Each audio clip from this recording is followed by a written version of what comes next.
So we'll wrap things up with a program in Colorado that we've spoken about a few times here on Group Chat Football Live, and the hiring of their new strength and conditioning coach. As you guys can see, D, you have your orange and green polo on. I have some Canes stuff behind me. We have our Canes Insight show that we do daily. So we're very familiar with Andreu Swasey, longtime strength and conditioning coach, a legend at Miami in terms of the guys that he's worked with, the Hall of Famers, which to me, when it comes to strength and conditioning coaches, the players, when you hear from them, that's what matters, right? And the players speak always. And when I say players, not just any players, we're talking about the best of the best, the legends of the legends, speak about this guy, Andreu Swasey, in the highest of lights, a guy who can really seem to get a lot out of players in terms of connecting with them on the level, because there's different types of strength and conditioning coaches, right? There's guys who are maybe more analytical than others. Coach Swasey, with speed, has been renowned for years as a speed guy, but someone who the players at the end of the day respect to the highest of levels. Yeah, and you have a Hall of Famers, right, that have gone through Swasey's program. So he initially worked with Tommy Moffitt at University of Miami, who then moved on to LSU. Then he took over the show himself. And it wasn't just during the season. These were Hall of Fame players. You go think about Miami in the early 2000s, and I mean, you know the names, right? As far as the Andre Johnsons, the Sean Taylors, the John Vilmas, the Clinton Portis, Frank Gores, Kellen Winslow, Jeremy Shockey. I mean, we can go on and on and on. Reggie Wayne, Santana Moss. I mean, these are big-time players. So the one thing that Miami was known for during that period where Swasey was at Miami was the guys that had moved on from the program or were currently Pro Bowlers in the league would come back and work out at Miami in the offseason.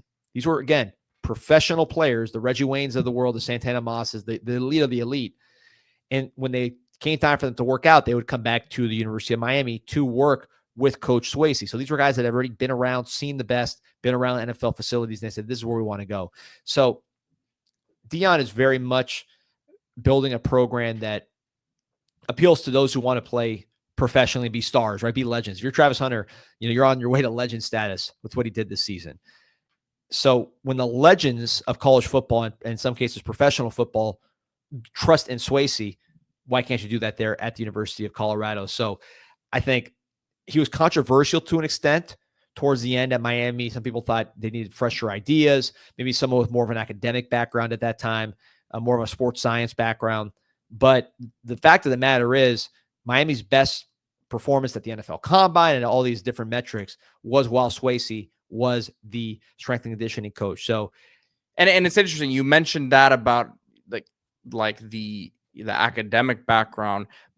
Colorado is retaining Maurice Sims, who was the head of strength and conditioning last year, and he's going to be still having a major role, a leadership role in the staff, where he's going to be the director of sports performance. So they're really just adding to the room. And as you saw in that video from Well Off Media, Deion's son, you guys go check that out on his page, when Swasey spoke to the team, he's a motivator.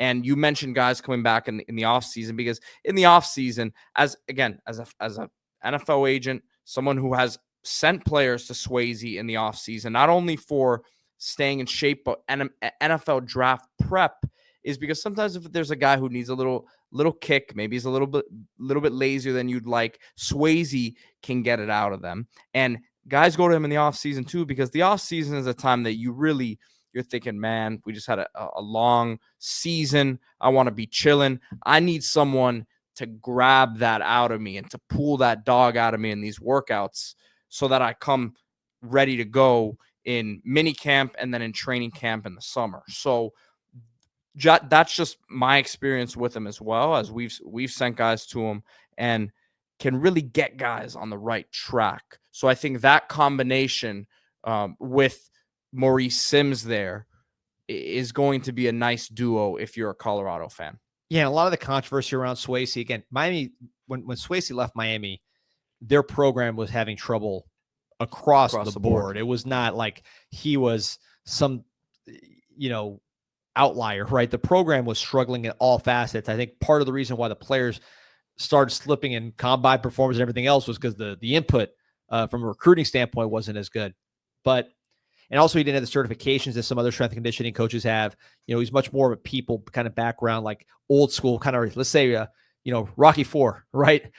Maybe Rocky III, that kind of background, as opposed to the sports science stuff you see here. But like you said, Pete, you already have that in-house at Colorado.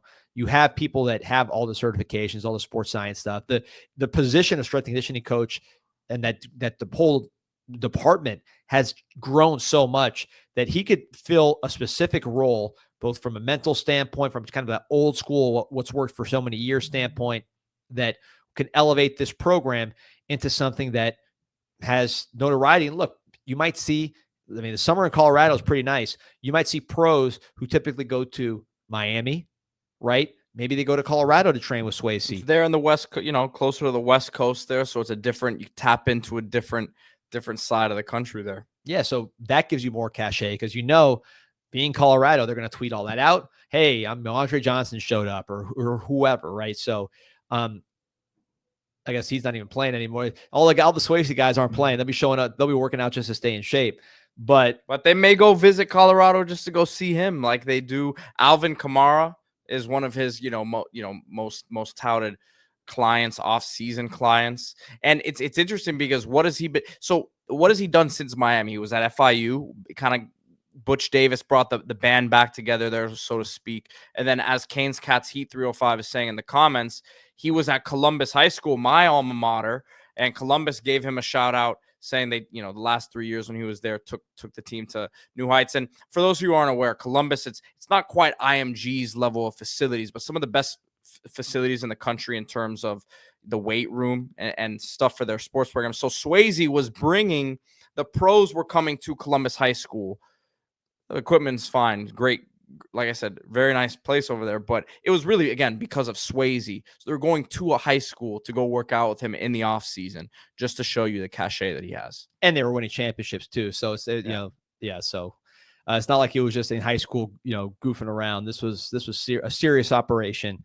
And of course, now you see him returning to the big time college football level. I happy to see it. I think it's a great fit. I think he fits in with what Deion's trying to cultivate, which is an environment of excellence, high performance, and guys who have been there before, sort of, old school, sharing what got them to the top. Nobody knows that more than Swasey because he's seen the journey of so many top athletes who maybe came in as 2 stars, 3 stars. A lot of those Miami guys from the early 2000s, they were not 5 stars coming in.